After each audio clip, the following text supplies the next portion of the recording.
अपयश ही यशाची पहिली पायरी। एक छोटेसे गाव होते। त्या गावात रोहन नावाचा एक तरुण राहत होता। तो हुशार होता, मेहनती होता, पण प्रत्येक वेळी काही ना काही कारणाने त्याला अपयश येत होते। त्याच्या स्वप्नाचा प्रवास थोडा कठीणच होता। त्याला लहानपणापासूनच मोठे होण्याची इच्छा होती। त्याच्या घरची परिस्थिती काही चांगली नव्हती, पण त्याने ठरवले होते की आपण मेहनत करून आपल्या कुटुंबाची परिस्थिती बदलेन। शाळेत जात असताना त्याला अभ्यासात खूप रस होता, पण पहिल्यांदा 10वीच्या परीक्षेत तो नापास झाला। त्याने खचून न जाता पुढच्या वर्षी अधिक मेहनत केली आणि चांगल्या गुणांनी परीक्षा उत्तीर्ण केली। त्याचे स्वप्न होते की एक मोठा व्यवसाय सुरू करावा। त्याने अनेक व्यवसायाचे प्रयोग केले, पण प्रत्येक वेळी काही ना काही कारणाने अपयशच पदरी पडत होते। त्याचे मित्र त्याला चिडवत, काही लोक त्याची टिंगल करत, पण त्याच्या आई वडिलांनी त्याला नेहमी धीर दिला। एकदा एका वृद्ध शिक्षकाने त्याला सांगितले, अपयश ही यशाची पहिली पायरी आहे। जो माणूस कधीच अपयशी ठरत नाही तो खरंच यश कधीच मिळू शकत नाही। प्रत्येक अपयश तुला काहीतरी नवीन शिकवते। हे ऐकून रोहनने नवी उमेद घेतली। त्याने पुन्हा एकदा मेहनतीने नवा व्यवसाय सुरू केला। त्यावेळी त्याने पूर्वीच्या चुका टाळल्या, संपूर्ण नियोजन करून कामाला लागला आणि काही वर्षातच त्याचा व्यवसाय यशस्वी झाला। आज तो गावातल्या लोकांसाठी प्रेरणादायक उदाहरण ठरला आहे। जोपर्यंत आपण प्रयत्न सोडत नाही तोपर्यंत अपयशाचा अर्थ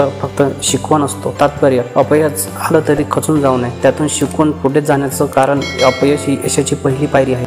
व्हिडिओ आवडल्यास चॅनलला सबस्क्राईब करा।